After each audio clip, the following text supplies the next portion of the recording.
Okay, colleagues, I would like to start this event technically. My name is Natalia Preisa. I'm working for Free Trade Union Confederation of Latvia, and I would like to welcome you in this trade union historical house today for OECD and the social partners and cooperation partners discussion on OECD economic report. I would like first to give word to Mr. Egils Balden, the president.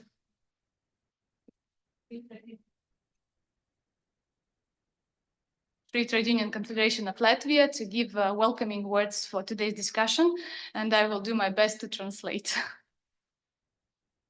Dear guest, I speak better Latvian and Natalia translate.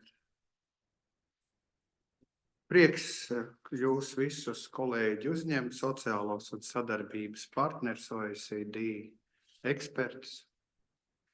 We are very happy to welcome you here, all our colleagues from OECD and social and cooperation partners.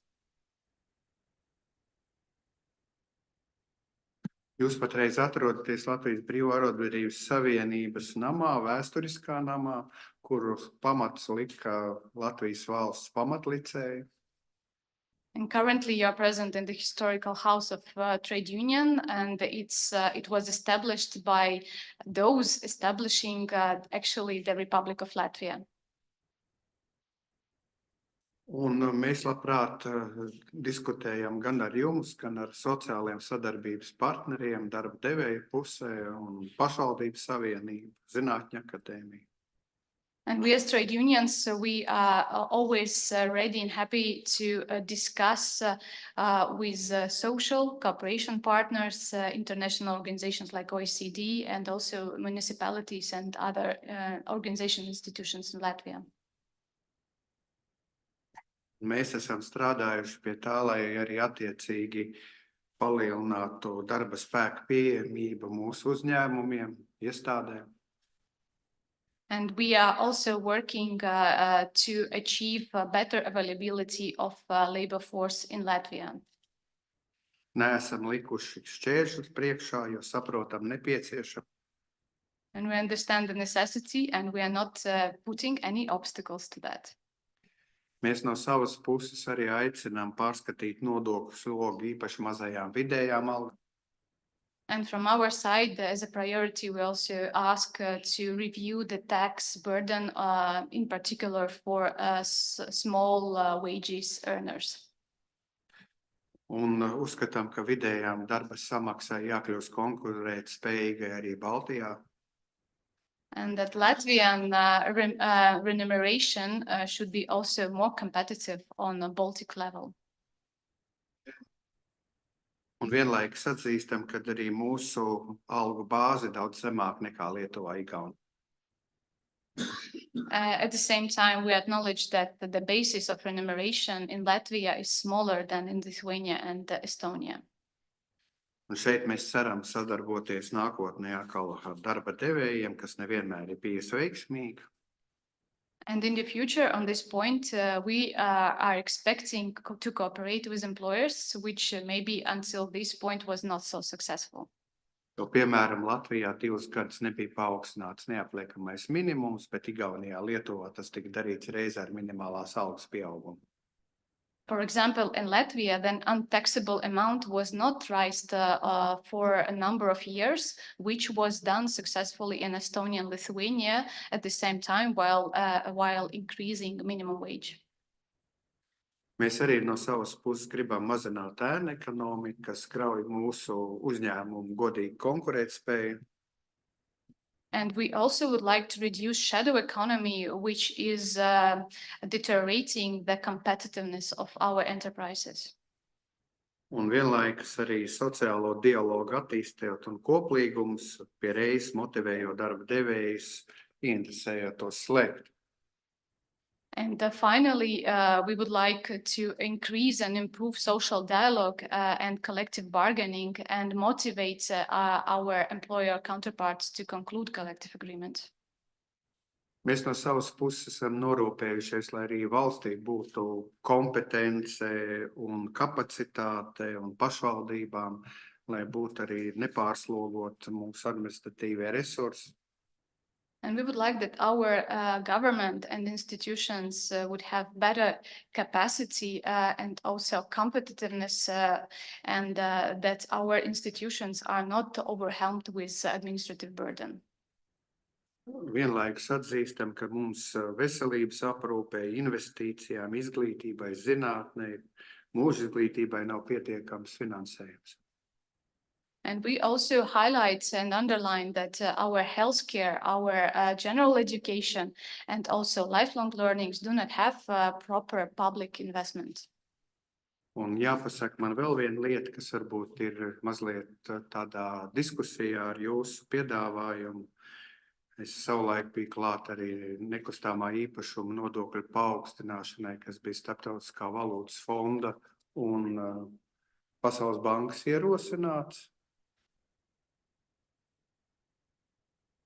Another issue we would like to draw your attention is the property tax, which was discussed by other international organizations previously. Un tas šobrīd ir 2-3 reizes augstāks nekā Lietuvā. Mums viņš sasniedz 0,6% no iekšzemes koprodukta. And this tax, property tax, is much higher than in Estonia and Lithuania, and in our case, it reaches 0.6% of the GDP.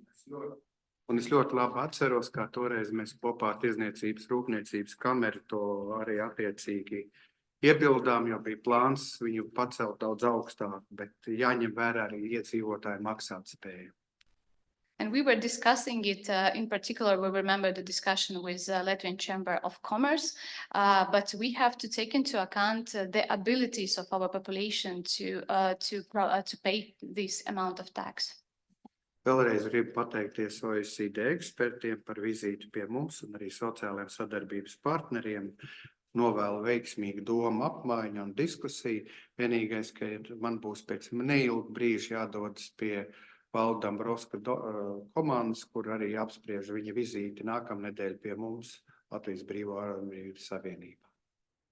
And again, I would like to express our gratitude to OECD for this visit and for co-organizing this discussion.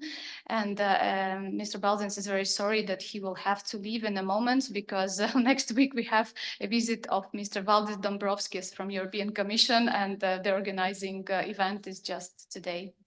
Thank you very much. Thank you to Mr. Baldens, and I think now we switch to the very essence of our today's event, and I would like to pass the word to OECD, to Mr. to Dian, sorry if I hope it's correct, to the OECD expert Robert Grundke and our expert online, Mr. Enes Sunel. And I would like to remind you that for those who are watching us online, that you can see the slide code on the screen, and I draw your attention that if you have a question, you can ask this question through Slido, which will be later during discussion voiced up by our moderator. So please, the floor is yours.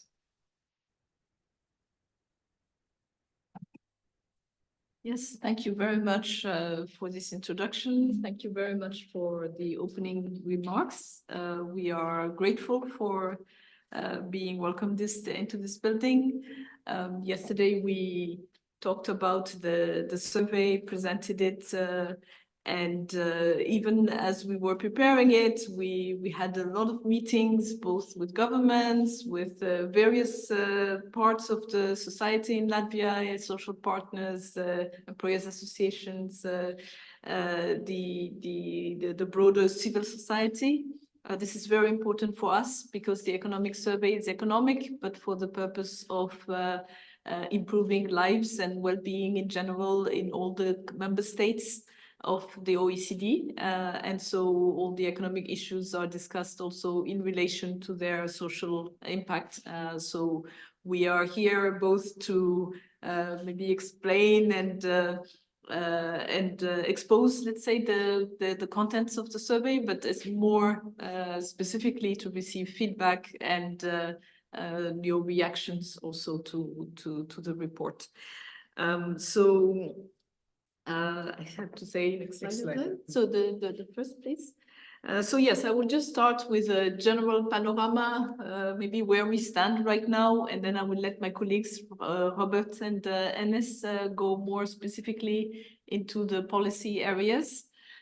This is where we started yesterday when we presented the report. In recent years, Latvia, as many other countries, has experienced a strong recovery from the COVID pandemic. But this recovery was halted by Russia's aggression against Ukraine. And the convergence of living standards, which had been quite strong in preceding decades before the global financial crisis, has slowed in the recent years, but actually this slow convergence has started before, since the global financial crisis. So stepping back from this longer view, the war has led to higher energy prices and inflation. It has strongly decreased purchasing power of households, and it has also affected the competitiveness of firms. So there has been government actions to counter this, and this has helped to secure the energy supply and in the end to reduce prices. For gas prices in particular, which rose first sharply and then started to decline. Next. Thank you. Oh, we're going too fast now. So, as you know, inflation in Latvia has been particularly high, including among other euro area countries, but now has started on its decline. And as the global energy prices fell, inflation fell. So we still have core inflation remaining at quite an elevated level, since it was at 3.5% in February. But globally, next please. As a result then of this decline of inflation, real wages have recovered. And this has followed a rather steep decline also of real wages in the third quarter of 2022. Next, please. Sorry, the decline in. Sorry, I think 2 down. Yes. Yeah. So the decline in. I think the slides are going faster than us, but yes, it's okay. Perfect, thank you. So the decline in the real, the recovery in the real wages we expect that it will support consumption starting this year. And our projections is that the economy will strengthen in 2024 to 1.8% of GDP, to 1.8% growth in 2024 and 2.9% in 2025. Inflation, as we've just discussed, is now going to be more firmly in the lower range, and however the government fiscal balance has deteriorated in recent years, and we expect it to remain to increase actually to 2.9% in 2024 and 2.5% in 2025. All this to say that the current environment is challenging, although we see a recovery from the recent years. But this presentation today will be really about the drivers of growth in the medium run, to long run even. And can go to the next slide. With this, I leave to Robert to continue. Okay, thanks a lot. So here in this graph, you see that actually potential growth has fallen quite strongly after the financial crisis, which was due to lower investment, but also a shrinking working age population and lower innovation and labor efficiency. Next slide. So one main one main area actually to improve investment is to foster business dynamism and innovation in Latvia. Next slide. We see here that even the firms that grow relatively fast across countries, which is called the scalar firms, they are growing less fast in Latvia. Latvia has a large number of small firms. We have also some other analysis in the survey that shows that Latvia has a problem with firms growing in the country and being more innovative. And you see in the next slide that also in terms of innovation, and this is more incremental innovation that is measured here by the EU Innovation Survey, Latvian firms, especially the smaller and medium-sized enterprises, they innovate less than the OECD average, which you cannot see. Maybe you can. Okay, so yeah. So this is a problem. If you can show the next slide. We see here that this is also related actually to digital adoption, which is relatively weak in Latvia, which is also related to skills, which I will come to in the next section. But here you see that in sectors that are less digital intensive across OECD countries in general, multi-factor productivity has held up very well with the benchmark countries. And this analysis, which was done by the OECD. But if you look at sectors that are relatively intensive in digital technologies, you see that firms in Latvia have actually lost ground to the benchmark countries, and productivity has stayed relatively low, while it has increased quite strongly in the benchmark countries. So digital adoption is a problem for productivity. Next slide. Now we come to our analysis of the factors of this lack of business dynamism and innovation. One big problem is the size of the shadow economy has not decreased in Latvia, despite many plans that have been made and many policy announcements. It seems to be difficult to reach progress on this area, and this is a big problem because firms that are half informal or fully informal, they have weak access to finance, so it's difficult for them to get any credit to invest in machinery, but also in human capital. You have problems with training for workers. Those firms also don't have too much incentives to grow, because if they would grow, they would be much easier for the tax enforcement authorities to detect informality. And it's also a problem actually for formal and more productive firms, because this is a kind of an unfair competition. So also the incentives for the formal firms, and especially maybe foreign firms that want to enter the market in Latvia, they actually cannot compete with this like artificially low costs of informal firms. And that means that there's a barrier actually for more productive firms of entering the market and being innovative, and that keeps the level of innovation and business dynamism low in Latvia. Next, okay. What to do about this?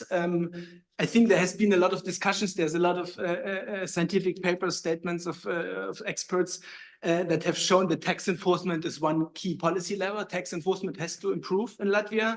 There has been some improvements, but there is still some room to go. The capacity of the State Revenue Service has to improve in terms of human capital, in terms of digital tools to detect fraud. Data linkage is a problem. So the single identifier of firms and households has, to our knowledge, still not been implemented. So this is really something that is very important, that data can be linked to be more effective with the resources the State Revenue Service has. Second, next slide. The second key policy lever.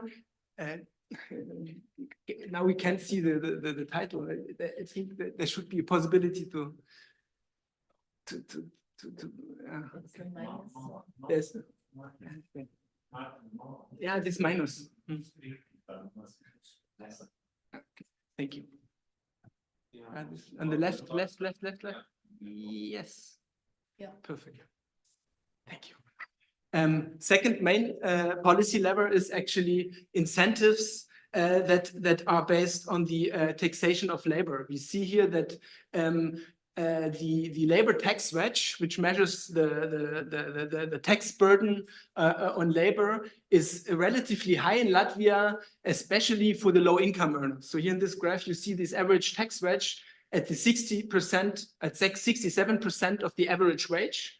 And in Latvia, it is almost 10 percentage points higher than in the OECD average, in addition to labor productivity being lower. So this means that there's a huge disincentive actually to formalize work in Latvia. And we say that it would be really important for the fight against informality to lower the social security contributions for low-income earners while maintaining benefits, and finance this reform by a comprehensive tax reform where you increase the revenue from property taxes. You can also make the income tax schedule more progressive, like having higher rates for the higher incomes. So progressivity of the income tax schedule in Latvia is relatively weak when you compare it to other OECD countries. And there's also room for increasing environmental taxes. And we discuss all this in the first part of the report. And I won't go too much into detail here, but Lithuania would be a good example for Latvia to look at, because Lithuania has just done a reform where they transferred the financing of their minimum pension to the general budget. So it has been financed by the Social Security Fund in Lithuania, as is the case in Latvia. And since 1 or 2 years, it's financed now by general tax revenue, which allowed to lower Social Security contributions for the workforce. Next slide. One more. Okay, this one. A third factor to lower informality is also to raise trust in institutions and to improve the tax moral. So this is also a core problem. So if somebody is not convinced of the effectiveness of public policies and how institutions work, they would not pay taxes. So it's also important to continue the fight against corruption. And there has been a lot of progress in recent years, but there is still room for improvement. And one recommendation that we have in the survey is that the strict transparency regulation for public officials that exists to prevent any conflict of interest or to address conflicts of interest should also apply to all personnel involved in procurement decisions. So it's not still the case. There are some institutions, public bodies that decide about EU fund allocation, which are not subject to that regulation. Next slide. No, it's back. No, it's the wrong direction. Yeah. So a second fact. So this was about informality, which is a major problem of the Latvian economy. A second problem is competition and competition enforcement. And here in this graph, we see the latest results of the product market regulation indicator from the OECD, which does a comparative compares countries according to how regulation and how competition enforcement ensures that you have competitive markets and that incumbents are challenged by new innovative firms so that they also improve their production processes, their products, and get more efficient.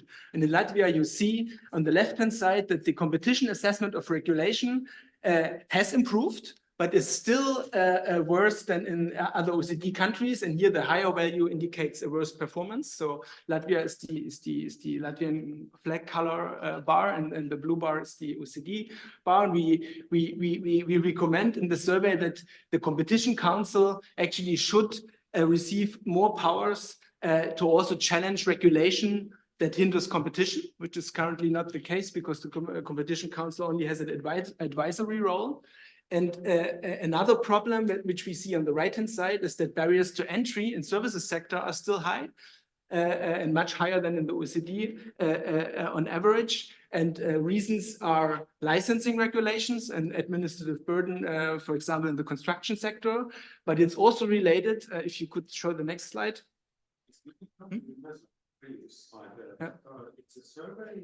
Yes, it's not perception. It's really it's a team of experts that looks at regulation really in detail. That goes to the different laws and assesses countries whether the regulation, for example, in certain network sectors is actually competition friendly, whether it's easy to, also whether it's easy to found a new company, and as it has several dimensions, and what I show you is a kind of an aggregate in services sector barriers.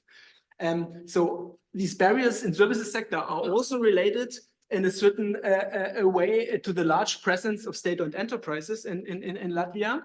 And the OECD does not say it's bad to have state-owned enterprises if they are well managed, if you have a centralized performance evaluation and equal criteria across these state-owned enterprises that are monitored. It can be an efficient way of achieving certain strategic policy goals, which you have to clarify and well define. And one recommendation in the survey is that you have to better and more clearly define what is its strategic interest. But then for business dynamism and innovation, it's especially important that competitive neutrality is well enforced. Yeah, and this is something where Latvia is still lacking other countries, because the Competition Council has too weak powers to actually initiate evaluations of a state rational on state ownership rationale of state-owned enterprises, and we say they should have the power to initiate evaluations and assess whether competitive neutralities of state-owned enterprises is ensured. Next slide.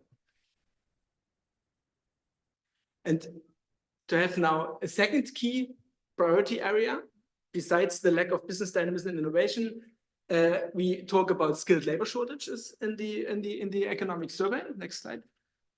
We see here that actually the number of vacancies that could not be filled has increased already before the pandemic. Then during the pandemic, obviously there was a slump, but afterwards it has increased again, while the unemployment rate has secularly declined, which is a good thing on the one hand.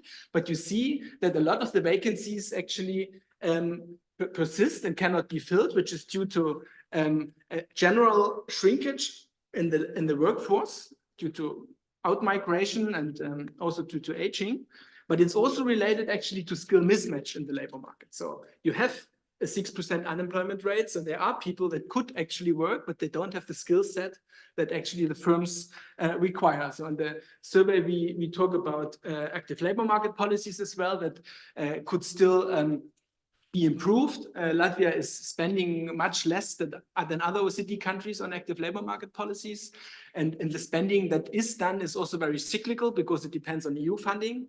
So there's really an argument for spending continuously more and making better and effective labor market policies, which means that you need to train counselors better. Counselors need to also better interact with local labor market stakeholders, firm associations, to target training for unemployed better to the labor market skill needs. So this is something which is very important. Next slide, please. But also the workers that are already employed, they actually receive too little training.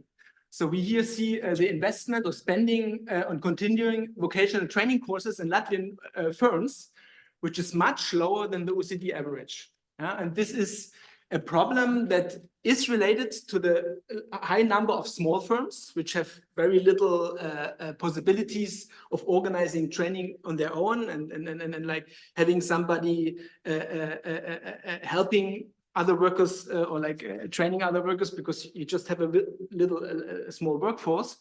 But it's also related to a coordination problem. So in Latvia, I think even somewhat more than 50% of firms are not organized in business organizations, especially a lot of the smaller firms.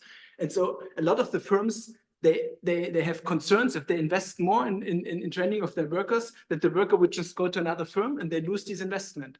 So what you need is a coordination of these firms and engagement of these firms in a kind of a way to invest more collectively in training. And there is some policy recommendations that have already been done in the last economic survey, and so far nothing has happened. So we have suggested that skill funds or training funds could be something that Latvia could introduce on a sectoral basis, where you could have some kind of a commitment device of the smaller firms. They pay something in this fund, and then they can receive training which is collectively organized across those smaller firms together with training institutes, and which is an incentive for the firms to engage in this process. So I think we have also a lack of engagement. Next slide. Another big factor actually for skilled labor shortages in Latvia is also health outcomes. So health outcomes are the weakest for men across the OECD. You see on the left-hand side in yellow is the healthy life years at birth for men, which is at 52 only in Latvia, and 55 for women. And this is related to, I mean, on the one hand side, a health system which is not as well funded as in other OECD countries. And there, I think the government has already done a lot in the last 1 or 2 years. So I think the priorities have changed in the last years. And this is also something we discussed in the last economic survey at length. There's several different areas then also where health policies have to improve, like digitalization of the health sector, primary care units. The out-of-pocket payments are very high in Latvia, so a lot of the people are actually not well insured and have to pay it on their own, so they actually not go to the doctor, and then these health problems, they linger on, and they prevent then all the people to work longer. You can you don't see the title, but it's really about like improving the health outcomes for all the experienced workers to work longer, and also in the next slide, to actually lower the number of sick days. So the number of sick days in Latvia is actually quite high, which is strongly related to the bad health outcomes in the population. And to also mention another point that we make in the survey, it's also about actually a lot of individual behavior which is negative for health outcomes, which is high alcohol consumption and tobacco, which is actually also very high in Latvia per capita. And so we also recommend raising excise taxes on tobacco and alcohol, which would also help reduce negative behavior for health. Next slide. And the third point is actually that many young women in Latvia, they study subjects and go into occupations that have very relatively low average wages. And on the other hand, you have quite high labor market returns, for example, for IT and communication services, ICT sectors, where the share of women is actually very low. So you also have to motivate women and girls more to study STEM subjects and go into occupations that are well paid. Next slide. And the last slide is now not on the domestic potential of raising labor supply, but on the international migration potential. So Latvia, you see here, has a negative net migration since the 2000s. So a lot of human capital actually has left the country, which can be good if it comes back at one point, or if you also send back, can also be a source of investment and the diaspora investing in Latvia. But I think you really also need to try to attract back diaspora and attract skilled workers from other countries and also third countries outside the EU. And for that, there are relatively strict occupational regulation that hinder people to work in Latvia. They are related to competences, education, but also to languages. And there actually it could help if employers and also the government they try to emphasize that using English at work and creating an environment where foreign workers can actually enter the labor market without having too strict restrictions, and then requiring the workers in the next 2, 3 to 5 years to learn the language and acquire other competences to exercise the occupation. So there is some room for simplifying procedures to be able to also benefit from highly motivated and also innovative workers. So for example, in the research sector or in the research institutions, there's also still quite some strict regulations for being a tenure professor. There's also some very strict requirements of language skills, and I think there is some some discussions and some openness maybe to open up a little bit, to be able to benefit from ideas and knowledge that has been accumulated outside the country and that can actually improve business dynamics. Okay, that's it for my next slide. Enes? Okay. Thank you very much, Robert, for passing the floor. I'm mindful of the time, so I'll try to be efficient, not to take too much time of yours. In this part of our presentation, I'd like to refer to the next policy priority, that is improving access to finance by Latvian firms. While the global financial crisis was a big shock which hit all advanced economies, so that credit declined everywhere. But during the recovery of the global financial crisis, Latvia unfortunately diverged from its regional peers. In Estonia and Lithuania, during the recovery from crisis, credit to firms increased, and this was also the case for the average European Union country. However, we observed that credit declined by slightly more than 40% in Latvia. And maybe if we could move to the next one. So, yeah, if we could switch to the next slide, please. And there was a very strong reflection of this from the perception of firms.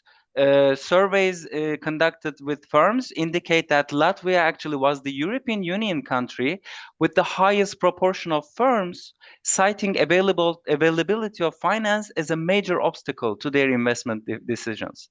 So there is a really big important problem from lack of credit provision to firms linking to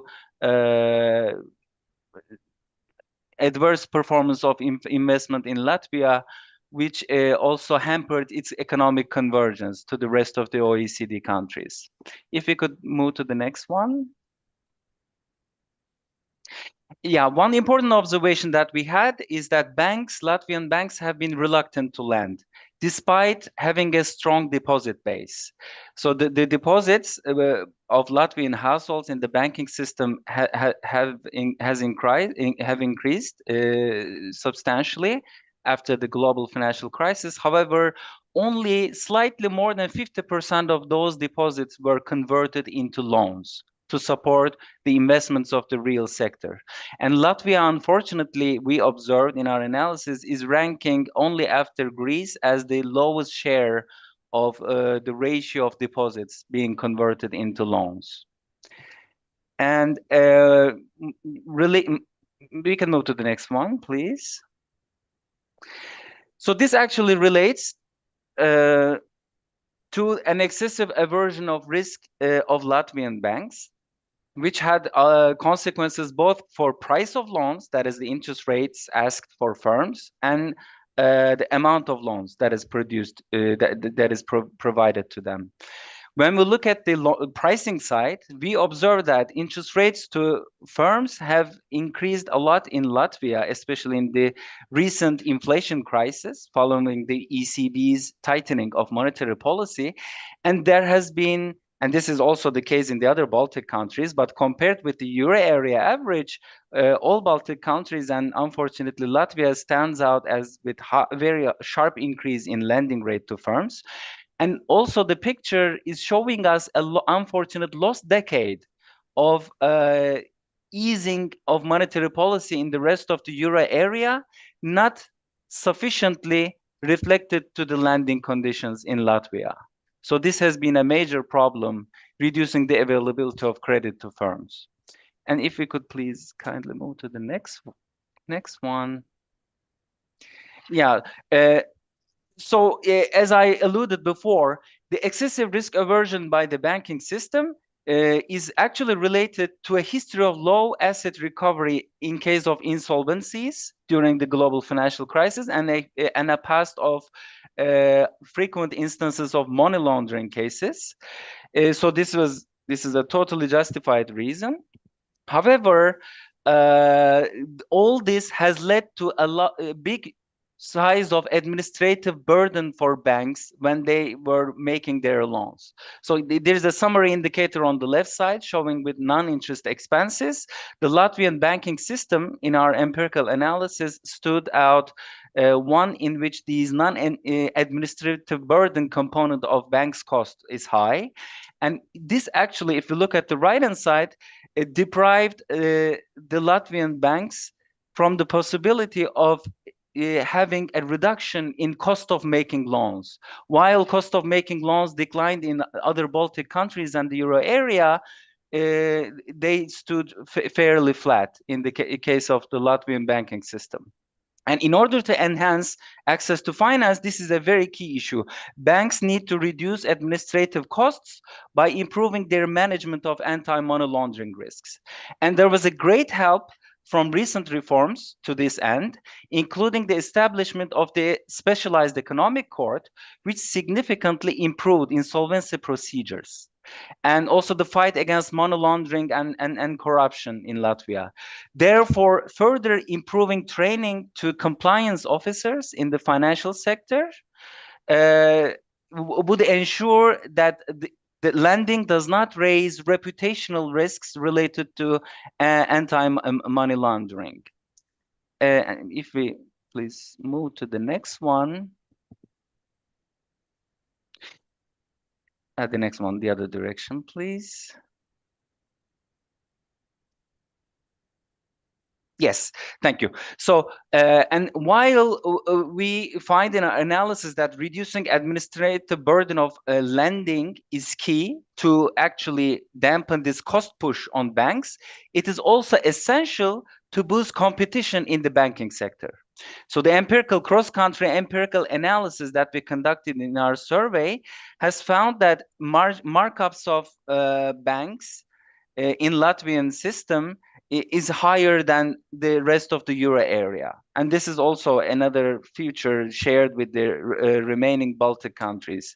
So in addition to this cost push coming from the administrative burden of making loans, a weaker competition, as manifested by higher markups in the system during the loan making process, made cost of loans to businesses excessively high. Therefore, to create more bank competition, our survey makes the key recommendation that it is important to reduce barriers to bank customer mobility so that banks compete more by reducing their asked lending rates to firms. And actually some policy measures to this end are really very welcome, and they were in line with the narrative in our report. However, we see counterproductive policy interventions like introducing interest rate caps or just levying, introducing taxes, windfall gains taxes on banks to transfer resources from them to borrowers. This is really counterproductive because its distributional consequences are not clear.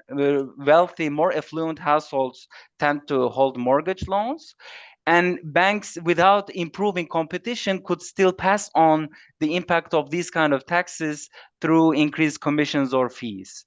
So really the root cause of the problem is the weak competition. So fostering competition and actually strengthening the powers of Competition Council to monitor anti-competitive behavior in the financial sector is key to reduce markups, make them more close to the EU average, and reduce lending rates in the end. And if we can move to the next one. Yeah, our analysis also referred to non-bank financing in Latvia. And we observed that when we look at with a cross-country perspective, to give an example, equity finance is very low, and it could be promoted further. Latvia is only, after Slovakia, the second country with shallowest stock exchange deepening in the euro area. And although the inclusion of the Latvian stock exchange to MSCI Baltic Index is a good step, it would increase the visibility of exchange for international investors, more needs to be done. And one key recommendation that the report has is to list minority stakes for the first time of large state-owned enterprises, because this is not a practice that had been done in Latvia, in contrast with Estonia and Lithuania, to really bring depth to the domestic capital market. So this would both help improve the corporate governance of the state-owned enterprises, which play a predominant role in the Latvian economy, and also improve sources of non-bank finance for firms. And for the next one, we also refer to corporate bond issuance. If we move to the next one, thank you very much.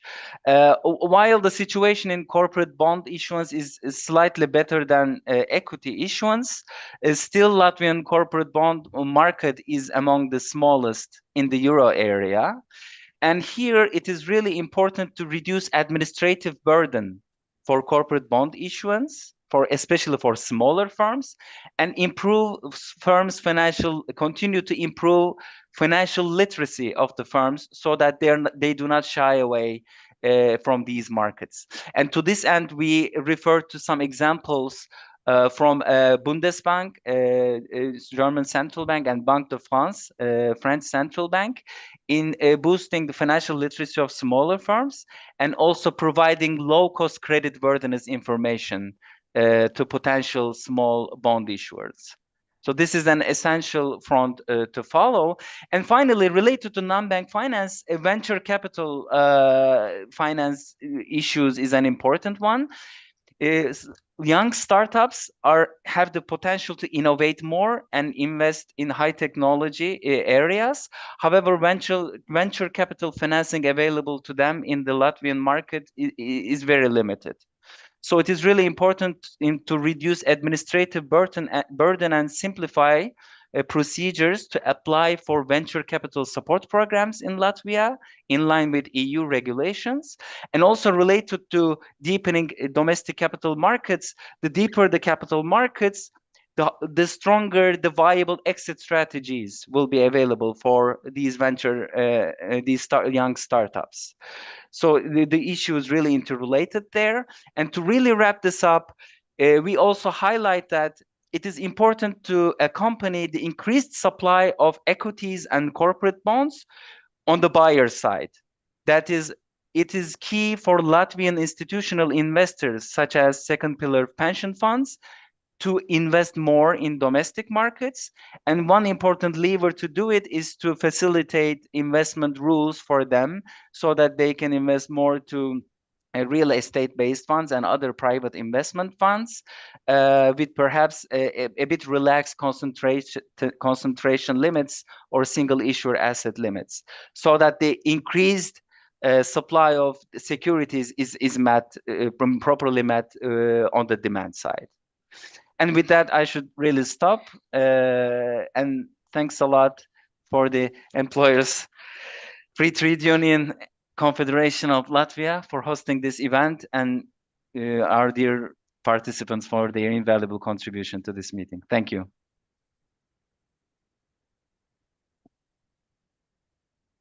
So thank you very much, colleagues from OECD, for your presentation. I think we now could proceed with the main part of this event. This is the discussion. We have heard information from OECD and recommendations, and now there is a chance to give our feedback and our reactions to this report. And in order to do this professionally and well organized, I would like to pass word to Mr. Daunis Auers, Latvian University professor, who would moderate and lead this discussion among social and cooperation partners. I also would like to remind everyone that there is an opportunity to ask questions to this report and also to the views of social partners, and the code in Slido is 0474189. I hope you also could see it in the translation. Mr. Auers, the floor is yours. Thank you, Natalia. So yeah, we now switch to the discussion part. This is an opportunity for the social partners representing trade unions, businesses, employers to comment and reflect on this excellent report that we've been following over the last 2 days here in Latvia, this excellent OECD report. And to begin with, I'm going to ask each of you the same question, which is simply to reflect on the report and say what you think is the main takeaway. Now, we're going to begin with a distant part of the table there. So Mr. Lielpēters will be the first person, and then we'll work our way down the table. And then I'll introduce each of you just as you are about to speak. So yeah, at the far right of the table, or at the left, if you're watching at home or in the office on the screen, is Daunis Auers, who's representing the Latvian Chamber of Commerce. The Latvian Chamber of Commerce, where he is a member of the board. So, Mr. Lielpēters, please. Thank you very much. Yeah, so thank you very much, Mr. Auers, and thank you very much the delegation of OECD. It's always a pleasure working with you on, let's say, on a daily basis, and also in these kind of events, which are really important for our national economy. And I would actually would like to emphasize that I would say your guidance is really of important for us here in the, let's say, national level of discussions. And I would say that even your presence in the everyday job would be really welcomed, although I understand that it is not possible by the technical means. If I look at the report from the, let's say, about the main takeaways from my perspective, I would say that the main takeaway from my side is that it is really important for us as the employers to know that you actually hear us while working with your reports. And I think that from my perspective, this is one of the most important things, that number of things we discussed previously in the initial meetings while preparing the report. We see that these are here in the report. And I think that this is one of the most important things from our perspective. And if we look at the contents, by the means of the contents, I would say that just a couple of things I would like to emphasize. I believe that we will be able to discuss more in depth in the following parts of the discussion. But I would say that for the very welcomed initiatives from OECD side, we see the labor taxation competitiveness as one of the most important challenges for Latvian economy. And actually, it really touched me that reduction of number of sick days was also mentioned in the report, because this discussion is really active actually right now among social partners and people sitting here at the panel right now. And I would say the second really important thing is competition neutrality. And I think that this discussion, I wouldn't want to take too much of a credit for this initiative, but I would say that Latvian Chamber of Commerce is one of the first institutions actually trying to discuss this issue in the national level. And I think that the term of competition neutrality, I would consider it a rather new topic of discussion here in the Latvian economic policy agenda. Therefore, I think that this is really an important question. From the, let's say, much more of a careful side, I would look at the question touching upon raising the attractiveness of public jobs. Although I understand the idea of, for example, let's say, attractiveness of the different kind of positions in the, let's say, police or safety side or healthcare side, I would just wanted to give this brief information that one of the latest surveys actually says that already 52% of our society says that state jobs are more attractive than business jobs. And I would rather consider this a problem than the option for the further, let's say, building of attractiveness of the public jobs. So these are the couple of main takeaways. Thank you. Thank you, Mr. Lielpēters, for keeping it so brief as well. I think because I forgot to add that we should speak for about 4 minutes, so we have the possibility for another round of questions, including Slido questions, which I hope will come. Okay, so we'll now move to the next person in line, which is Jānis Hedemanis from the Latvian Chamber of Commerce. Jānis, what do you have to say? Jānis Hedemanis, Latvian Employees Confederation of Latvia. I'm sorry, yes, I got you confused for a moment there, but of course, the Latvian Employers Confederation. Yeah, thank you for your report and analysis. It contains a lot of facts, comparisons, analysis for discussions. Generally, we agree to most of conclusions and observations about Latvia. we have really serious geopolitical challenges which have impact to economy, to budget, and enterprises don't grow enough. We have not we have no innovation. We have low productivity, and public sector should be efficiency of public sector should be improved, and access to finance should be also improved. Yes, but I would like to say that the analysis should be more focused on to comparison between Baltic countries, because we are very similar in many ways. We have similar locations, similar size, history, economic cycles, mentality, and geopolitical challenges. Yes, and in many ways we should answer why are we doing worse than our neighbors, and that should be more analyzed. And I would like to comment more about tax policy, which was not mentioned today, but it was analyzed yesterday, and it was analyzed in the report. More than 1 year, we have a working group under Ministry of Finance on how to improve our tax system. And there are a lot of discussions, a lot of analysis, and still no decisions. And we are expecting some decisions in the middle of this year. And we would not agree with some recommendations in OECD report, for example, about we agree that tax system should be improved, but we don't agree in the ways how it should be done. Because, for example, you recommend to reduce tax burden for low and middle wages, but we would say that it should be reduced in all salary levels, because we are not competitive with our neighbors in all low wage sectors. And if we focus only on low and middle wages, then at the end of the day, economy also is moving towards low productivity sectors.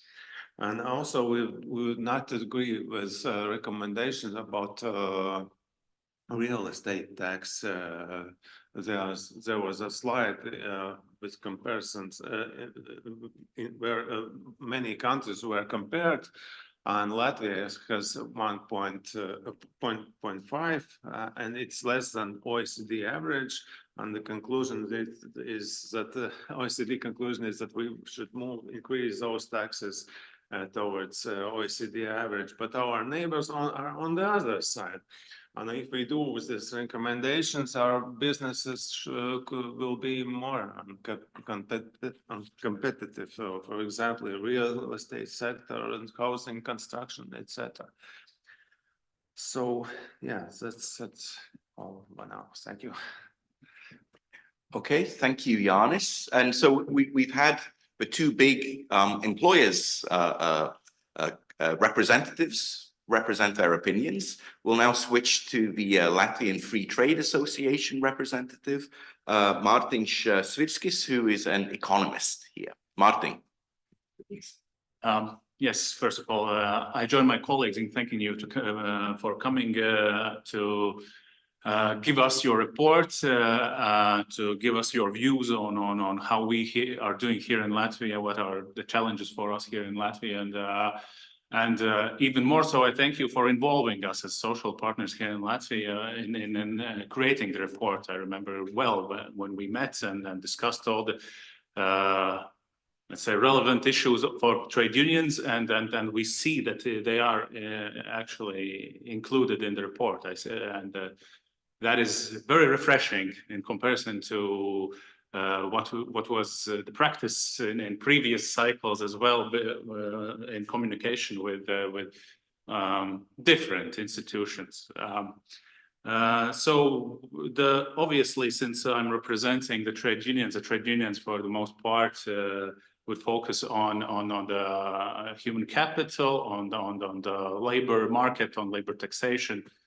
So the issues that we see are actually very well addressed, even though some of them, from the OECD analysis standpoint, are not really matching with our assessments, but we can see that you identify similar issues at least. And for example, one issue is the skilled labor issue that we see that really does need an investment here in Latvia. And I actually, in today's presentation as well, you showed the graph where you can see that we have a gap in the productivity of the digitalized market labor in the labor and digital market.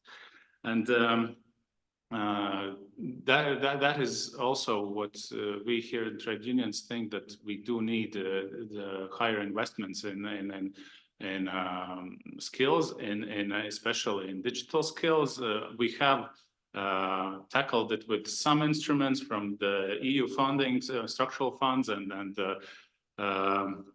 recovery and resilience funding, but at the same time, it's not only access to skills, but it's in the structures. For example, in the IT market, a lot of it is employed through not direct employment, but through limited companies that are employing a single expert. And I think that's where the productivity also gets lost, when it's not a structure of a well-structured employment system, but it's sort of scattered around, where individuals are serving under the same company. It gets unproductive in that way as well. Another thing that we think of when we're talking about skilled labor is, you mentioned it today as well, is the skill funds. That is something that we are trying to implement here in Latvia. But what we see from the trade union perspective is that it not only needs public, but also private investment, because the best practices on a global scale, as we've learned, work when it's organized at sectoral level, because the sectors know what skills they need. The sectors know what upskilling or reskilling mechanisms are needed for their employee mobility.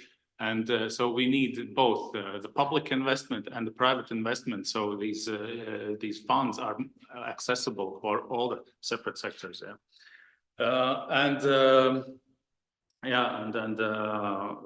One thing that we saw that was lacking, maybe in our opinion, in the report, was emphasis on healthcare, because that is also something that is quite low.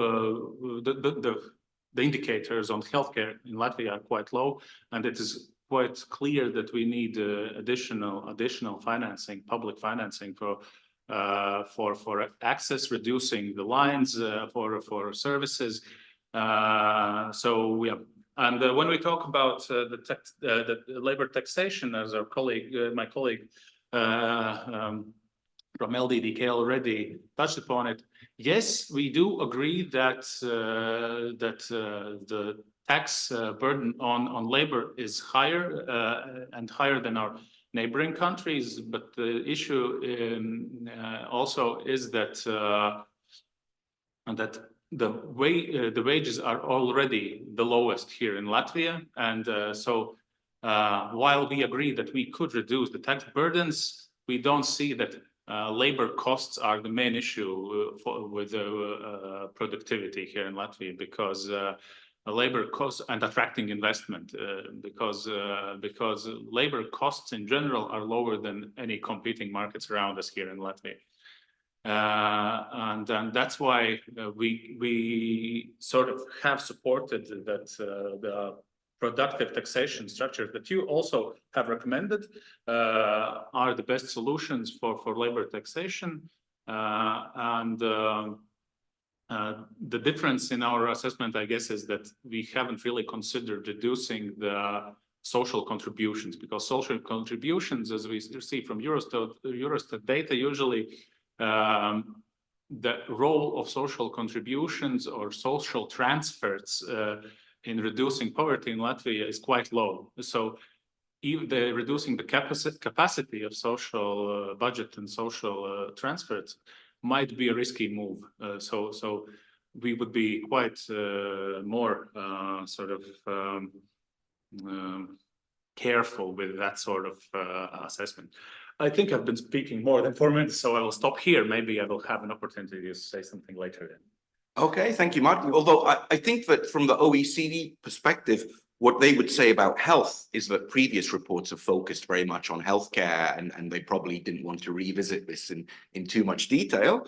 But let's move on now to an international perspective. So from our Foreign Investors Council in Latvia, Reinhold Schneiders.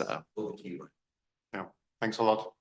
And yeah, thanks a lot to OECD. It was really good to see this report, which is very detailed, and we can agree to most of the conclusions from foreign investor side.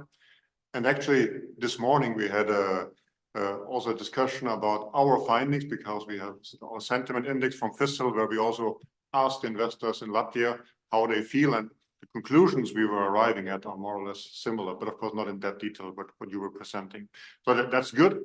I think one of the main findings from our side is as well shadow economy. It has to be reduced. This is really like a cancer, I would say, for the Latvian economy, going into various topics what you presented as well. And here we really have to work on.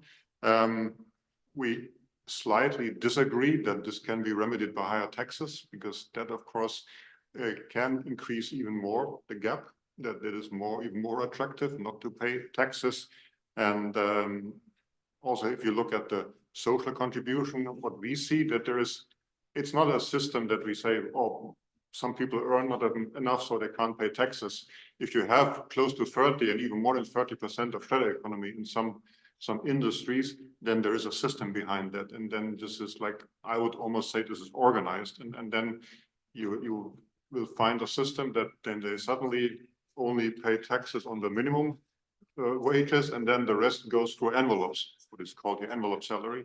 And that is a big risk we see if taxes increase even more. So increasing taxes will not work if we not at the same time fight against shadow economy. So this is really crucial from our perspective to reduce shadow economy.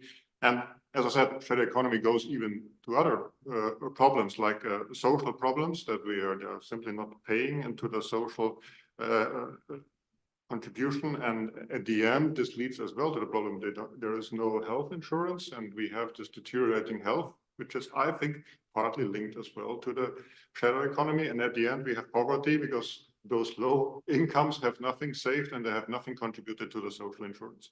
So this is a huge issue. And yeah, this has to be combated. And then we can talk about the taxes. But if you say 30%, close to 30% of shadow economy, just take those taxes, then we don't have to increase other taxes. The other thing which we see as well, the investment attractiveness of Latvia.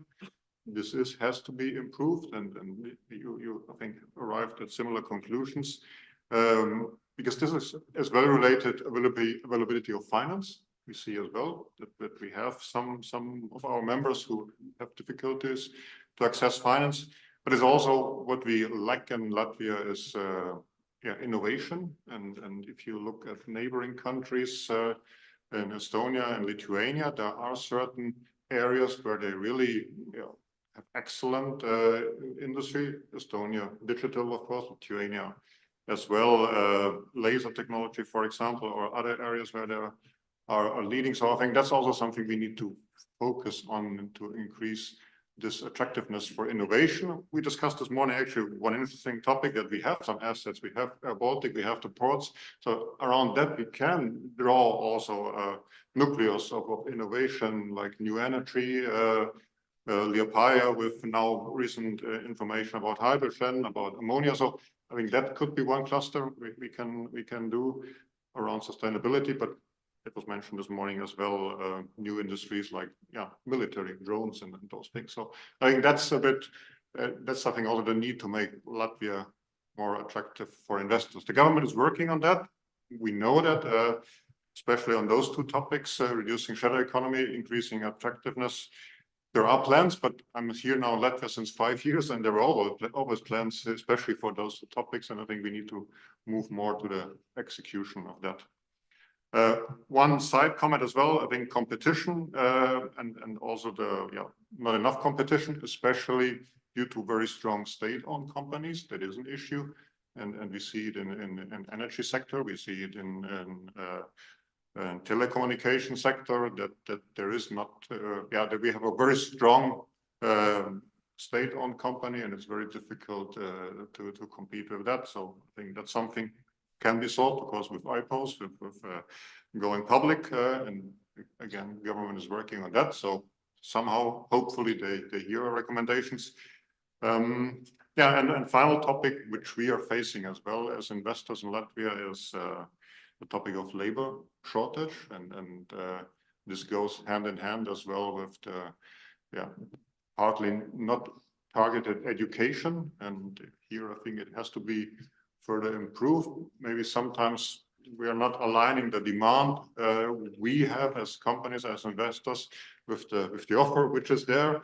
And actually we had 2 weeks ago in FICIL as well a meeting with the government, and we agreed that we really need to see, okay, where do we have a lack of employees? And for example, in our industry, we're in a building materials industry, and we need, for example, engineers for automation and electricians. And then for those, it could make sense really to look what is exactly the way to get those specific needs. And the same can apply for the banking sector or for other sectors, so that we really look what is needed and then develop a plan, very pragmatic, how to do that. And then, of course, around that, we can build as well ideas how to improve that. And I think that can help, for example, also dual education, that companies contribute more, that we have education in the university or in schools, and then those students can go at the same time to the companies. A bit similar what we have in Germany as well, this dual education. So that's at least from my side. So we're happy with the findings because they're similar, but of course not always with the remedy. Reinhold, I have a quick follow-up about the shadow economy, because we've been talking about this for, well, as long as I can remember, since I was a boy, shall we say. And could you tell us one thing? What is the one thing, the first thing that you would do if you were the Prime Minister to tackle the shadow economy in Latvia? I mean, what is it that we could do to radically lower it? Because as you say, we talk about it, we have plans, but it remains quite resilient, stuck at around 25 to 30% of the economy. I think it's quite easy because I think some of the laws have to be adjusted so that it's easier to prosecute these violations, because this is public. We could immediately tell exactly which industry, which company, even which persons are not paying taxes. So this is, you can get this information from balance sheet, from reports, from profit and loss. It's very easy to see which companies do that schemes. So that's the first, some adjustment of legislation to make it easier. And then it's really prosecution. It's not, this is a crime, and that has to be clear that this has to be followed. And here I think we are lacking. State Revenue Service is lacking resources to follow that. Also, I think this has to go to the police, and so this is really a crime, and it has to be treated as a crime. And that's the problem, I think, that this is not treated. I heard this morning as well from Finance Minister Auers that this FIU should be included now in this investigation. So I think that could make sense, because I think they were as well quite successful when it came to this money laundering many years ago, to turn it around. So I have some hopes, and there's quite a good plan actually was published in November. Okay, another plan, but this time we think it's really good. We contributed to that as well. But the main thing is really prosecution. Okay, thank you very much for that. And we're going to turn to our, let's say, the dessert of the first round here, which is my colleague here, Lieva Zorgenfreya, who's representing Finance Latvia, but on a day-to-day basis, she's the Swedbank chief economist here in Latvia. And I say she's of a dessert because your industry came under, I would say, some mild to moderate criticism in the report for being quite conservative in financing Latvian businesses. It would be nice perhaps if you could respond to this as well as other elements of the report. Thank you very much. Thanks, first of all, to OECD for a great report. I would like to comment on a few things, and of course also regarding the financial sector. So what was one of the main conclusions was, of course, what is lacking in the public sector, and I think that is a key issue, that we need to improve the efficiency of the public sector. That will require the best of the people. Therefore, I slightly disagree with Mr. Lielpārteris, who said that the public sector is already stealing some of the private sector's employees. Maybe we needed less employment in the public sector, but we do need the very best, because they are going to be making, forming the business environment where we operate. So that's that. In terms of taxes, I think there are, you have to, when you look at labor taxation, I think it is important to distinguish what your plans are. Basically, on the one hand, if you want to improve our competitiveness, then on the side of the larger salaries above 2,000, we are very much at the same. We have very much the same tax wage as Lithuania and Estonia, because if you actually compare apples to apples, if you actually look at all the tax burden, including the fact that employers in Lithuania and Estonia also pay the second pillar pension payments, etc. So if you add up all of that, the tax wedge on the higher side is pretty much, very similar. On the lower side, yes, we have this difference. And now the question is whether this is hurting the competitiveness. I agree to what Mr. Svirskis said in terms of the fact that in general, the labor costs in Latvia are lower, wages are lower, and because of that, it's very likely that this difference or this maybe loss in competitiveness that is there because of these this higher tax wage is actually not really there, because you simply need to pay a lower wage for the people. But if we want to look kind of further on, we compete in terms of our labor costs with other exporting enterprises, with enterprises that are want to operate perhaps in different countries, and as such, they most likely pay pretty high wages. So what we actually, in terms of competitiveness, we need to look at the high wage side.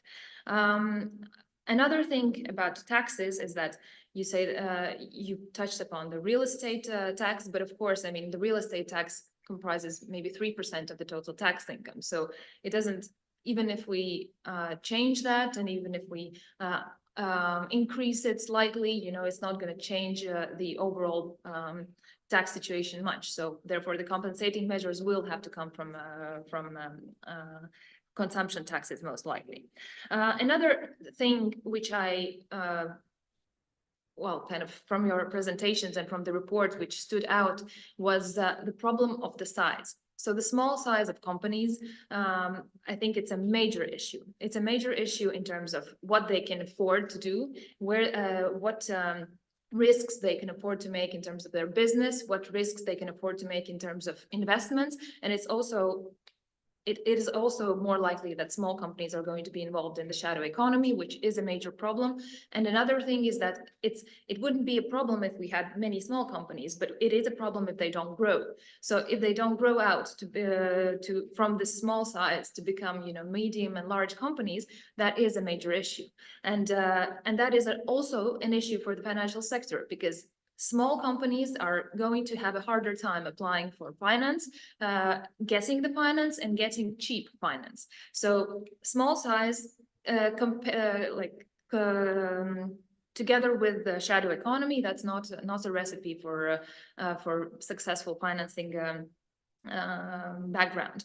And in terms of financing, of course, we also have to stress the fact that the financial situation, the balance sheets of the companies are still materially worse than what we see in Lithuania and Estonia. I mean, they have been getting better due to this, the changes in the corporate income tax, and those are very good changes, and they should stay there because we do see that the health of the sector of the companies is improving, but we are still not at the same level as in Estonia and Lithuania. And in terms of competition, and especially competition in the banking sector, I think, yes, it should be fostered as everywhere. I mean, competition is the way forward for an economist. I mean, it's how you get the most efficient outcomes. And I think it's great what has been done in terms of the mortgage takers, that they can now switch from one bank to another more easily. I'm not gonna comment on the legislative changes that happened at the end of the year, because I think that's completely, wrong, and I mean, like a policy that is targeting and supporting the completely wrong parts of the population. So, I mean, not even talking about the fact that it actually kind of interferes in the pricing of the banking sector. But okay. But another thing is that there has been a talk also of improving this ability to switch banks in the corporate sector, and I think it's a bit more problematic there, because for the corporate sector we're talking about bigger loans, we're talking about much more risks for the bank, and we're talking about a set period, which we have calculated the price for the loan for the set period. You take a bigger risk at the beginning if you're financing, for example, building a factory or something. You take a loan for an X amount of years, you stay for the first 3, which are the most risky, and then you leave.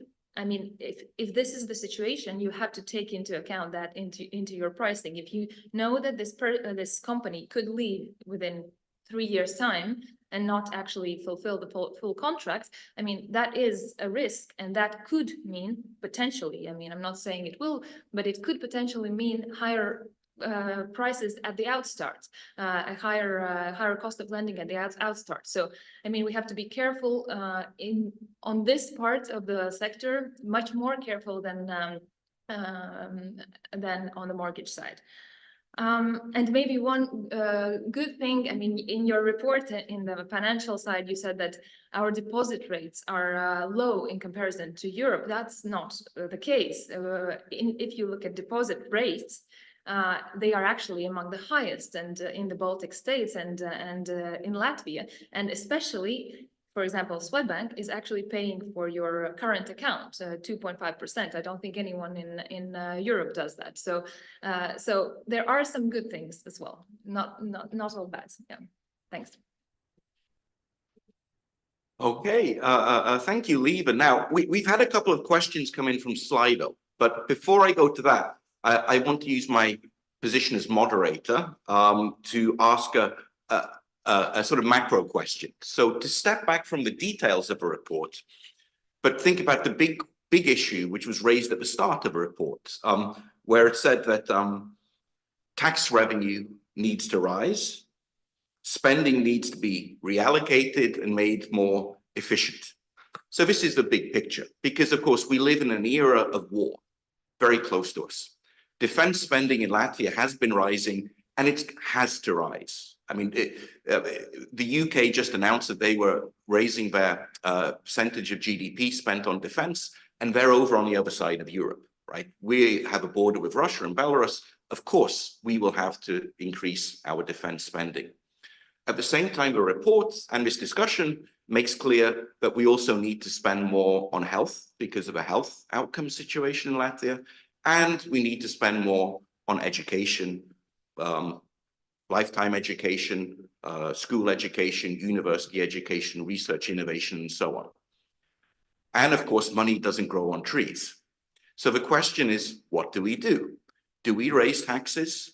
Do we cut spending? And if so, do we cut it where? And so my question to you is, could you be as specific as you can be and say, how do you see the reallocation or the reshaping of the Latvian budget over the next couple of years to take into account that there are these challenges, these sort of certain sectors which will need increased spending. I mean, defense, if nothing else. And it's been a while since we heard from Mr. Lielpēters, so I think perhaps we'll go in the same order. So, Jāne, over to you. Thank you. So this actually this question is I would not be scared to say it's super complicated. I would say that there are some initiatives in both parts of the possible direction. You know, from the Latvia, I even think that I will not need to, let's say, follow up too long on this. I would say that our pretty easy, let's say, approach to this is first of all look at where we can be more efficient. And the second direction is shadow economy. But then I would ask you, Jan, so the shadow economy, let's assume nothing will change because nothing has changed for the last 10 years. So let's assume that. And where can we be more efficient? That's the question. Like, what is it that we're going to cut? We're going to get rid of the firefighters and hope there's no fires? Or you know, if we can try to be specific in this discussion, because we're very used to the politicians sort of making broad sort of statements, but perhaps you have an iron somewhere where you can see that we can gain in efficiency. Yeah, I would say from my perspective, one of the directions which was actually mentioned by some of the colleagues here in the panel is the size of the public administration, I would say. This is one of the directions, although there was some discussion aspects on how this, let's say, recommendation should be looked upon. And I would say that commenting actually also on this aspect, I would say that the problem is not only the, let's say, the state employees, but also the political situation by the means of how many people are actually taking part in the political process, etc., etc. And by this means, I think, and it is my strong belief that actually the size of the government bodies could be reduced. At the same time, you know, the, let's say, the governance, yeah, the governance aspects of the state institutions should be, let's say, reviewed, and I think that this could be one of the directions.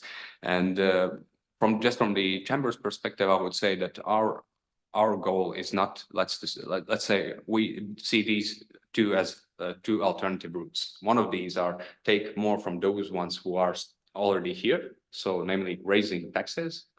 I'm oversimplifying it right now, and the other direction is creating more business for companies which are already here and attracting more businesses to Latvia. And this is aspect of attraction of foreign investment and, let's say, helping to grow these businesses which are already here. So I would say that this is how we look upon. Okay, thank you. Jāne, same question to you. Yes, we not only Confederation of Employers, but also Chamber of Commerce, we have made our common proposals for the Ministry of Finance, and there contain some details what to do. And one big direction is to include more people into the labor market in Latvia. And we have identified many groups that should be focused, and all of them have some specific, maybe some specific instruments how to deal with this. But there are several groups. For example, unemployed people, to focus on some groups, what to improve for them to take them back into the labor market. Economically inactive persons. There are also some people who misuse unemployment benefits. There are some groups who use inappropriately these benefits. Immigration programs. Also, we have a very large group of people who have some debts, and they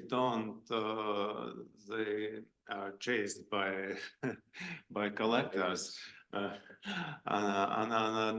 and they, of course, this group, not all of them show the all legal the income legally. There are also young mothers, and there should be some changes in legislation on how to increase their benefits they receive when they work. And other proposals, we can also give it to you as well, more to provide more specifics. Yes.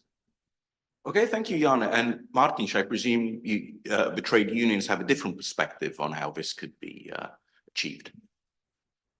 On some points, I guess, at the risk of getting in trouble with my bosses here, public administration could be more effective. I also believe it has to be evaluated in which parts we need more investment, in which parts we need we can be more effective. But could I ask which parts of public administration you're talking about? Again, is it the firemen we're getting rid of, or is it the diplomats, or is it where do you see the possibility for some efficiency gains? Yeah, tough question. I mean it's hard for me. I haven't done the homework right now, so I can't tell you which exact institution should get their people canned. Well, what I can say, where we do lack capacity, and this is not administration, it's public sector. It's very important to distinguish public sector and public administration, I guess. But yeah, what I mean is it also has to be gradual with investment in skills and digitalization. Digitalizing the public administration would help to relieve some labor force back into private sectors, and in your scenario where nothing can be done about shadow economy, and I'm joking here, to just make it clear, you could relieve all of financial police, all of state tax inspectorate. So there's a lot of money there, but of course I'm joking. Yes, of course. Just very fastly on this difficult question on public administration, we are not speaking about civil servants' salaries, definitely, because we have not sufficient number of civil servants, economists, analysts in public administration. So this is not about their wages, this is not about their number. We're speaking about representation costs, maybe higher level travels. We all are now, let's say, reviewing the recent news on, let's say, business travel costs. So these are some of the costs we can speak about. But I mean, it wouldn't really change anything in the Latvian budget, would it, realistically? If you cut the salaries of 100 parliamentary deputies, the impact is negligible. I wish we had some of the parliament now to talk, but when we see figures in the media for representation costs for business travels, let's say, they are quite a figure. I mean, 500,000. But again,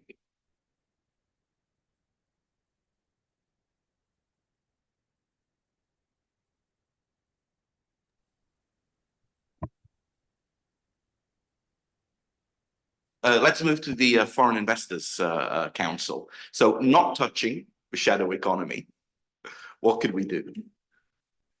Maybe very briefly, I have to touch the shadow economy. I mean, we had a discussion as well with the new head of State Revenue Service, and I understood she also wants to reorganize this authority. And this could free resources to fight against shadow economy, because it looks like in comparison with the other countries, Estonia and Lithuania, we have more people there. But in general, I agree with what was said as well. Of course, investment attractiveness, if we get more investors, then simply this will be a higher revenue, higher taxes. So this helps. And I think here we can simply catch up if this is creating more revenue.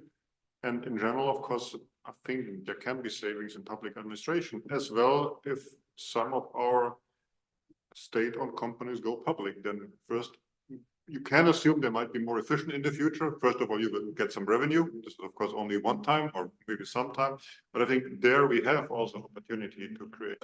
But then Reinhold, which state-owned companies?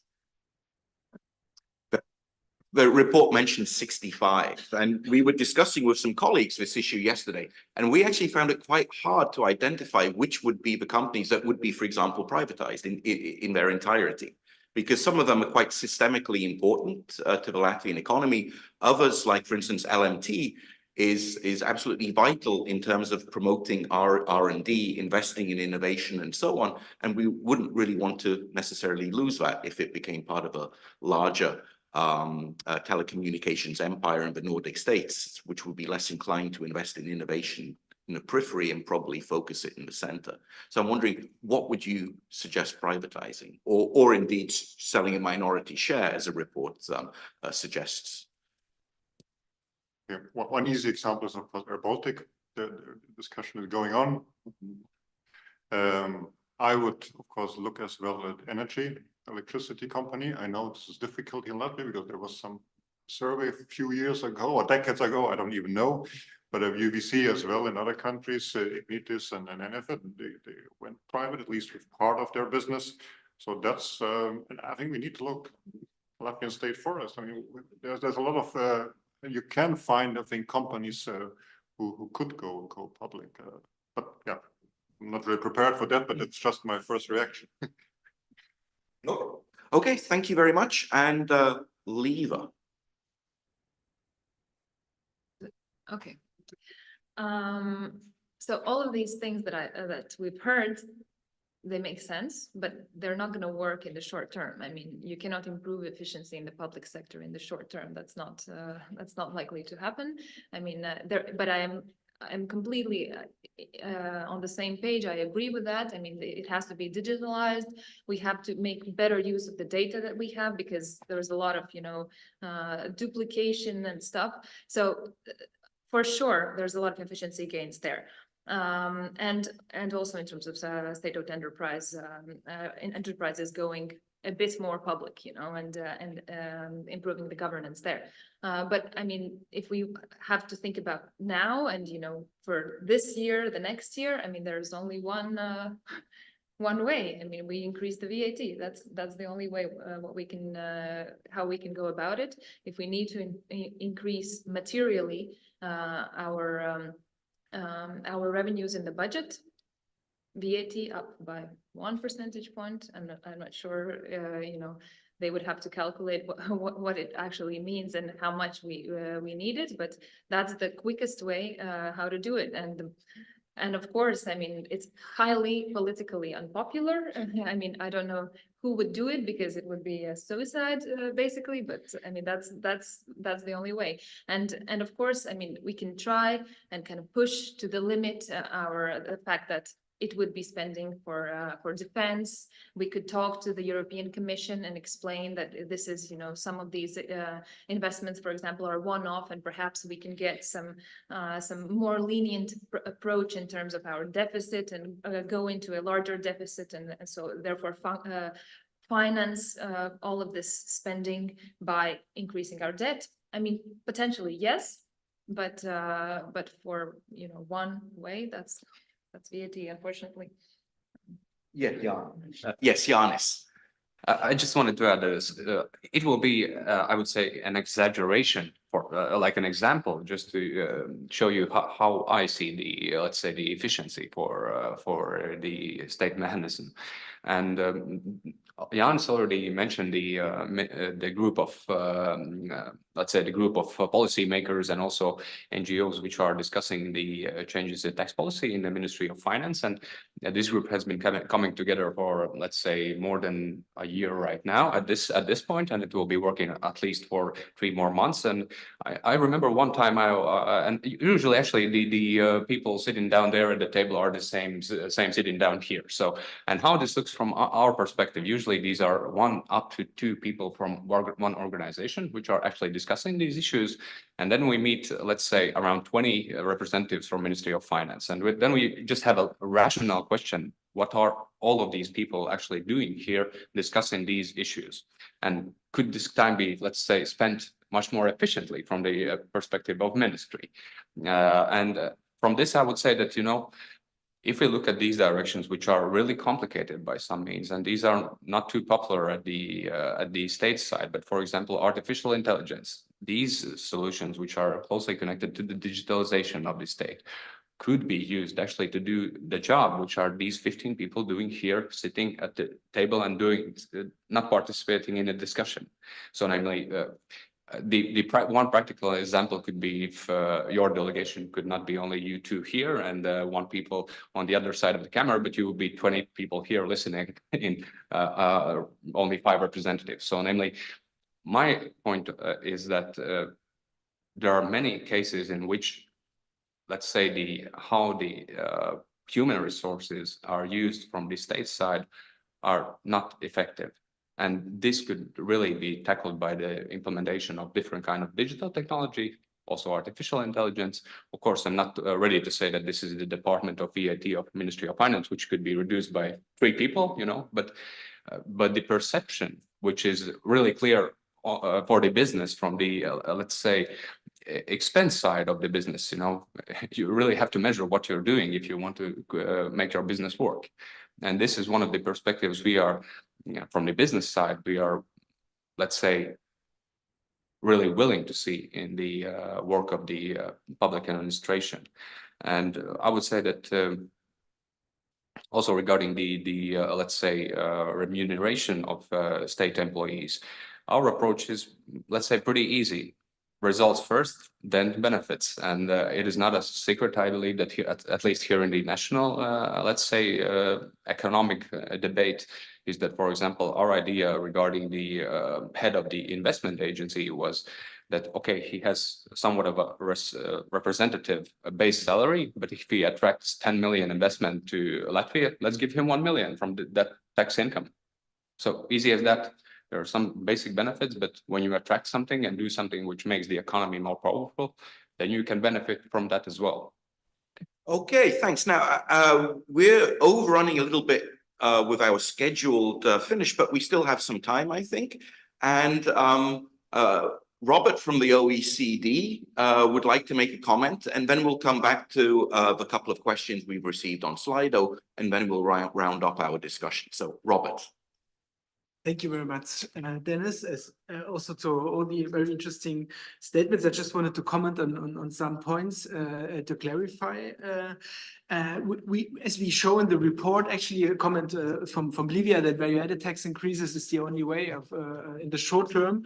The problem in Latvia is also that actually direct tax and indirect taxes on consumption are already much higher than the OECD average. So you are actually taxing consumption already much higher. And this has also indirect effects actually on labor supply, because you supply labor to get income to consume then. And so it's actually really also an inefficient way. But it's politically, it's probably the easiest way compared to the other increases. But from an efficiency point of view, we really would think that increasing the progressivity of the personal income tax, which we already discussed, would be one way. But something we have not yet mentioned is actually also, if you look at corporate income tax revenues, they are much lower than in the OECD average. And this is due to this regime that has been introduced in 2018 that exempts distributed profits from taxation in Latvia, which has some reasonable objective, because the problem is the equity base of companies is very low. So the idea of the system is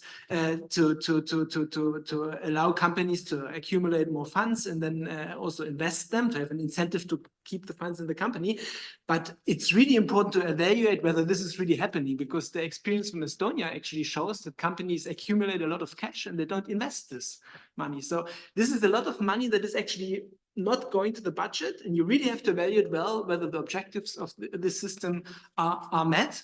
And if not, maybe it's also sometimes better to go back and to say, okay, this is maybe not the best policy. And also to add, there's the risk actually that also the smaller companies, so you had this small enterprise tax regime, which is now phased out, which had led to a lot of like inefficiencies and had hindered relocation of the smaller companies, like of labor, to the bigger companies. This regime actually can also have incentives for the small companies to stay small and consume out of the company, because you don't have any tax on if you keep the profits in the company and you just pay your consumption and your house and your car out of this regime. And given that the tax enforcement is not very effective in Latvia, I doubt whether this is really well monitored and controlled. So you also have the incentive of these companies staying small in this regime. So a proper evaluation of this regime is really important, but it's also not good to change the tax regime all the time. So that's why we didn't put so much focus now in this report, although it's in the text. And then a last point on the spending relocation that we had discussed.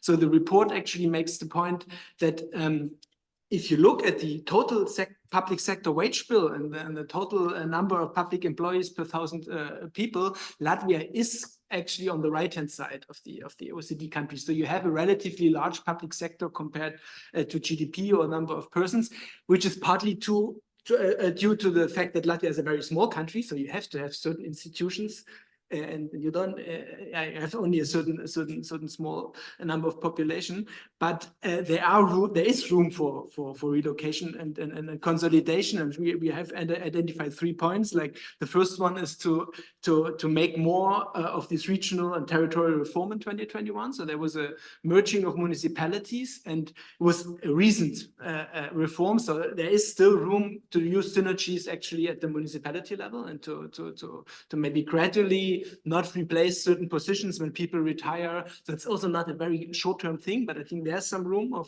reusing synergies. Second one is public procurement. So centralization of public procurement also at the central government level is still not happening. Although you have laws, but actually, if you look, for example, look at the transport ministry, every state-owned enterprise under the transport ministry has its own procurement agency. And if you centralize procurement, you can increase efficiency like in terms of staff, but you can also actually get better prices and better negotiation power when you negotiate with clients. So centralization of procurement also across municipalities and software procurement and a lot of things can actually really lower prices and use effectively public resources. And the third point is the wage schedule actually. The data we have is from 2018 or 19, so there has something happened already with the last reform, but there is some room of reallocating the wage bill as well. So if you look at the lower skilled occupations in the public sector, they have a relatively high wage premium compared to the private sector. But as Livia said, it's true that the medium, like the professionals, they actually have a negative wage premium, so they earn less than in the public sector. So there's also some in the private sector. So there's some way also of some leeway, some room for relocating gradually. I think, Liva, you wanted to very quickly comment on. Yeah, I wanted to comment on the corporate income tax. Basically, the system that we have right now, I think it is a bit early to judge whether it has been successful or not, especially given what we have seen in the middle of that. You know, we have seen the pandemic, we have seen war, etc. So I think it definitely has the potential to increase investment. And if we increase investment to the level of where Estonia is, which is much, much higher than when we are, I think that's enough for, I mean, to say that it works, you know. So of course, I mean, I'm sure that there are right now concerns because we don't see this investment having increased, but I think there are pretty good and understandable reasons for that, given the geopolitical background. So. Yeah. And thank you, Liva. And I think we'll round up the discussion. We have 2 questions from Slido, which are actually quite interrelated. And I hope that there's somebody here prepared to take them on. The first question asks, what are companies, so from the company side, ready to do to increase their innovation and productivity? And the second one is also related to productivity. Where is the problem with productivity in Latvia? What are the key factors for Latvia's low productivity? Now, does anybody want to take on these questions? Yes, please. Well, I can talk at least about this innovation topic. Of course, I think we can not only wait for innovation that the government creates something. So I think what we can do and what we should do, at least as well from our company, for example, that we are also partnering for the big projects we have ahead of us, which is in our case, of course, sustainability and decarbonization in the cement industry. And we are really trying to partner up with other companies, really trying to create clusters of our own with partners in this industry and as well, of course, in hydrogen and other related areas. So that's something we can transform. So maybe sometimes we need to give some like a white print of what is possible, and then we can ask the government to support that and to drive that as well. And as I said, for example, when it comes to education, if we tell the government what we need, what kind of skills we need, then of course it's also easier to really say, okay, that's what we need. Okay, we will try to find it. So I think there has to come a civil initiative from the companies. Okay, thank you. And Liva and then Janis. I think it is very important, and I think you also highlighted it, that in your report, that we have a coordination problem. We do not cooperate enough, and I think this is what Mr. Schneider as well pointed to, that what they're trying to do in order to foster investment in the innovation. But if we have such small companies which do not talk amongst each other, they don't trust each other and they don't trust the government. I mean, you cannot expect that there are going to be synergies made there. And if we don't have these synergies, we cannot expect to have a really successful kind of boost to innovation in any sector. So I think we have to get over this, and it's a bit in our heads. So yeah, I don't know, psychologist maybe. Or... Thank you, Liva. And Janis, I think the final word will be with you. Is such a burden to me. So I would say that just a small, and I believe that this is a great example what the industry is actually ready to do. And I still have to, let's say, mention Estonia. So one of the successes of Estonian economy is, let's say, Skype effect. So what namely this did to the startup ecosystem and how this actually started a moving of local investors moving together and investing in new Estonian companies, etc. Now it's working.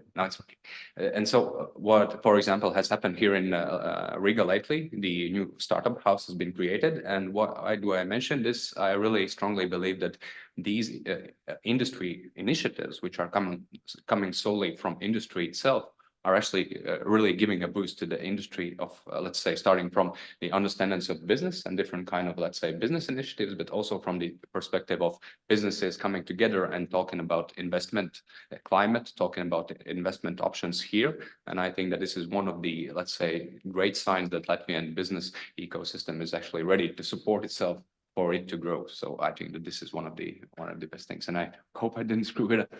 No, thank you very much, Janis. And concluding the discussion, first of all, I'd like to say a big thank you to Natalia and to the Latvian Free Trade Association for hosting us, for organizing the discussion, ensuring that it's online. So thank you for that.